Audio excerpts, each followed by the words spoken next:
Bismillahirrahmanirrahim. Kıymetli basın mensupları ve ekran başında bizi izleyen değerli vatandaşlarımız, sizleri sevgiyle, saygıyla, muhabbetle selamlıyorum. Evet, partimizin iç ve dış gündeme dair fikirlerini paylaşmak adına karşınızdayım. Tabii bu salonda çok tekrar ettik, çok söz söyledik. Özellikle Filistin'de yaşanan vahşet, orada yaşanan soykırımla ilgili bir yıldan fazla oldu. Ancak bu konuda somut adım atılmış ve o soykırımı engellemiş bir durum maalesef ortaya çıkmadı. Belki söz bitse de ancak şunu söyleyebiliriz: mutlak gün gelecek, Siyonizm hem işgal ettiği topraklarda hem de dünyanın dört bir yanında kaybedecek. Siyonizmin yanında olan, onlara destek veren, onlara sırt çıkanlar da, onlar da kaybedecek. Ve mutlak bir gün gelecek, insanlığın haysiyeti için, insanlığın onuru için savaşanlar, mücadele edenler kazanacak ve bu Siyonist ve destekçileri, soykırımcıları mutlak bir gün tek tek yargılanacak ve yargılayacağız diye temenni ediyoruz. Kıymetli basın mensupları, iç gündemle ilgili özellikle uyuşturucu illeti toplum sağlığını, halk sağlığını her geçen gün daha da tehdit etmektedir. Artık o seviyeye gelmiş ki çok ve çeşitli bir şekilde her geçen gün hiç rastlamadığımız uyuşturucu maddeleriyle karşılaşıyoruz. Ve bu konuda bu uyuşturucu maddeleri de çocuklarımızı, gençlerimizi ve halkımızın sağlığını tehdit ediyor. Özellikle kimyasal maddelerden sentetik olarak elde edilen Kaptagon, diğer maddesi de çok farklı isimleri de var. Amfetamin dediğimiz bu madde gençlerimizi elimizden almaktadır. Bu uyuşturucu illetine bulaşan gençler köprü altlarında ayakları birbirine dolanmış, ağızlarından köpük akacak şekilde maalesef hem gençlerimizin hayatı hem de geleceğimiz karartılmaktadır. Ve bu yönüyle verilen raporlara bakıldığı zaman özellikle bu uyuşturucu madde son günlerde çok ciddi manada artmıştır. Nerede üretiliyor? Nasıl bizim ülkemize geliyor? Bizim memlekete nasıl bu gençlere ulaşılıyor? Bunların hepsinin tek tek hesaplanıp, hesap kitabı yapılıp ve bunların sorgulanması gerekiyor. Özellikle son verilen raporlara göre sınırdaş olduğumuz Suriye'de bunun çok üretildiğini ve orada da ciddi manada yayıldığını, oranın üzerinden de her yere ulaştığına dair ciddi iddialar var. Açıklanan raporlara göre dünya genelinde Suriye'de üretilen bu amfetamin dediğimiz madde neredeyse %80, tam belki teyit etmesek de bu rakama ulaşmış bir şekilde söyleniyor. Niye Suriye'de üretiliyor? Çünkü orada 2011'de başlayan bir savaş var. Ve 13 yıldır o savaş orada halen devam ediyor. Orada savaşın olması, kargaşanın olması ve oranın özellikle yıkık, metruk binaların olması, enkazların olması onlar için adeta bulunmaz bir yer oluyor ve uyuşturucu baronları adeta leş kargaları gibi Suriye'de çöreklenmiş bir durumdadırlar ve orada bu uyuşturucu illetini üretiyorlar. Tabii oradaki istikrarsızlık, devletsizlik, kargaşanın devam etmesi bizim sınırda olduğumuz için o sınırda olan illerimize de sıçramış durumdadır. Türkiye'de 2019'da bu amfetamin dediğimiz hapların, tabletlerin yakalanan sayısı 72.000. Peki bundan 3 yıl sonra 2022'de bu rakam neye ulaşmış? Kaç kat artmış? 1 kat değil, 2 kat değil, 10 kat değil. Tam 240 kat artarak, yani 17 milyon bir hap yani daha doğrusu yakalanmış ve bu ciddi bir rakamdır. Gerçekten ürpertici bir rakam. 3 yıl içerisinde 240 katın artması ve ciddi bir tehlike arz ettiğini bizim önümüze koymuş oluyor. Buna yönelik bu bize şunu gösteriyor. Demek ki bu uyuşturucuyla mücadelede kapasitemizi artırmamız gerekiyor. Ve bu uyuşturucuyla mücadele sadece bir kurumla yapılacak bir mücadele değildir. Kamu kurumları ve bu konuda koordinasyon ve birlikte hareket ederek topyekün toplum, sivil toplum kuruluşları, İşkur, Diyanet ve tüm birimler toplu bir şekilde, koordinasyonlu bir şekilde bu uyuşturucu illetiyle mücadele edilmesi gerekiyor ve özellikle uyuşturucu baronlarına asla ama asla müsaade edilmemesi gerekiyor ve bunlara yönelik acil bir çözüm de üretilmesi lazım.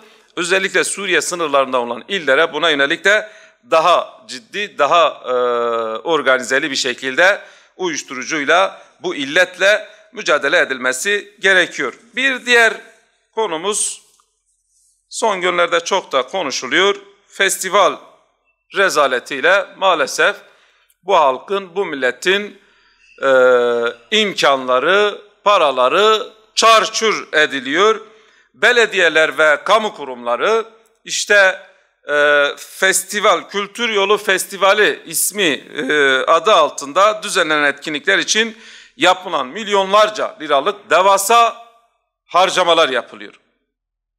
Niçin bu harcamalar yapılıyor? Güya tarihtir, sanattır, kültürümüzü işte anlatmak veya bunu yaymak için yapılıyor. Ancak görüyoruz ki bu yapılan festivallerde tarih, kültür, sanat sadece yüzeysel belki bir değinme oluyor ama sığ bir şekilde değerlendiriliyor. Tam tersi belki gençlerin kültürümüzden, değerlerimizden uzaklaşması için adeta onları daha da bu konuda uzaklaştırıyor, değerlerimizden daha da uzaklaştırıyor.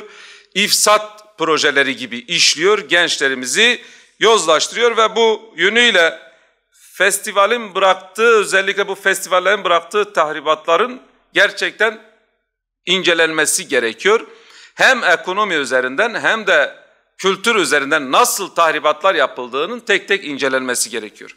Kaldı ki son günlerde hepimiz konuşuyoruz. İşte emekliler perişan durumda.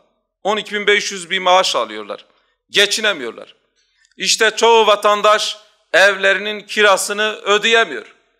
Ve gençler, maalesef okuyan gençler ciddi sıkıntılar yaşıyorlar. Eğitimleriyle ilgili, eğitim ihtiyaçlarını karşılama konusunda ciddi sıkıntılar yaşıyorlar. Evlenmek isteyip de huzurlu yuva kurmak isteyen gençler imkansızlıktan dolayı bu yuvasını kuramıyorlar. Bu kadar yokluk, daha saysak bitmez zaten. Bu kadar yokluk, sıkıntılar önümüzde dururken sadece toplumun genel kesimi değil, halkın bir kesimine yönelik bu festivallerin yapılması, birkaç saatlik eğlence için, sefahat için bu halkımızın imkanlarının çarçur edilmesi ihanet değil de nedir siz söyleyin. Gerçekten bunu hangi mantıkla, hangi izanla açıklayabiliriz? Maalesef birkaç saatlik eğlence için ve sefahat için bu milletin malı çarçur ediliyor ve bunu alıp işte birkaç sanatçıya milyonlarca liralık paralara aktarılıyor. Bu konuda biz her şeyden önce şunu söylüyoruz. Bu festivallere verilen ücretler için ya da verilen, harcanan neyse hepsi net bir şekilde, şeffaf bir şekilde faturalandırılarak ortaya konulmalı. Hangi festival için, hangi sanatçı için, kimin için ne kadar vermişseniz tek tek ortaya koyun. Bu halkla paylaşın. Çünkü bu paralar bu halkın, bu milletindir. bu milletin parasını nereye harcamışsanız şeffaf bir şekilde kamuoyuyla paylaşın ve halkın vicdanını bu konuda daha da fazla yaralanmayın diyoruz. Bununla birlikte tabii toplumun kültürünü, altyapısını daha da güçlendirecek sosyal aktiviteler için kullanılmalı. Sefahat için, eğlence için, sözde sanatçılar için bu milletin imkanları çarçur edilmemeli diye tekrardan hatırlatmış olalım. Bir diğer konu, bu da son zamanlarda sıkça basına da yansıyor, hepimiz de şahit olduk. Özellikle Discord denen dijital platformlar, bilgi ve haber paylaşma platformu olarak önümüze çıkıyorlar. Ancak ve bunların ne kadar tahribat oluşturduğunu, ne kadar gençlerimizi ifsat ettiğini hepimiz buna şahit oluyoruz. En son Discord isimli platformda çocukların cinsel istismarı ve müstehcenlik suçları işlendiği gerekçesiyle erişime engellendi. Bundan birkaç ay önce yine buna benzer işte Roblox dediğimiz bir oyun bizim gençlerimizi, çocuklarımızı elimizden almıştı. Bundan daha belki kaç yıl oldu. Yine Mavi Balina denen işte oyunlarla çocukların kendini intihar ettiğini hepimiz buna şahit olduk. Ve şunu söylüyoruz. Evet, biz belki ebeveyn olarak, aile olarak gençlerimizle, çocuklarımızla aynı evdeyiz. Beraber aynı sofrayı paylaşıyoruz. Aynı evde kalıyoruz. Ancak yan odadaki çocuğumuz kimlerle irtibatta, hangi terör şebekesinin eline düşmüş, kimlerle iletişimde, hangi dünyadadır maalesef bilmiyoruz.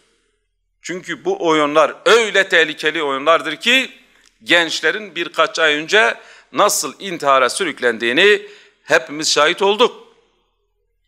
Ve burada özellikle gençlerin müstehcen görüntülerini alarak, mahrem görüntülerini alarak ve bu görüntülerle, bu gençlere tehdit ve şantajla onları bir yönüyle ömür boyu unutamayacağı travmalar bu gençlerimize yaşatılıyor. Ve bundan dolayı bunlara yönelik kesinlikle önlemler alınmalıdır. Burada gençler ne yapıyor? Çocuklarımız kiminle iletişimde? 18 yaş altı terör örgütleri var. Ve bu çocuklarımız hangi örgütlerin eline düşmüş? Bunların acil bir şekilde araştırılması lazım. Ve bu konuda ehil bir komisyon kurulması gerekiyor. Ehil bir komisyonla bu oyunların, bu dijital mecraların, bu dijital platformlarda hangi oyunlar var, hangi haberleşme platformları var, bunların tek tek tespit edilip bir komisyondan geçmesi gerekiyor. Zararlı, zararsız olanların ayırt edilmesi gerekiyor ve bunlara yönelik kanuni bir düzenlenme şarttır. Eğer kanuni bir düzenlenme olmazsa kendi evlatlarımız, kendi çocuklarımız dediğimiz ama hangi terör örgütüne, hangi şebekeye çalıştığını bilmediğimiz bir nesil, bir toplum yetiştirmiş olacağız. Bundan dolayı bu çocuklarımızı, bu yavrularımızı, bu masumlarımızı bu terör örgütlerinin ellerinden kurtarmamız gerekiyor ve bunun hiç de ertelenecek bir konu değildir. Acil bir şekilde bir komisyon kurulması lazım ve bu platformlara yönelik tedbir alması gerekiyor. Teşekkür ediyorum. Sağ olun, var olun.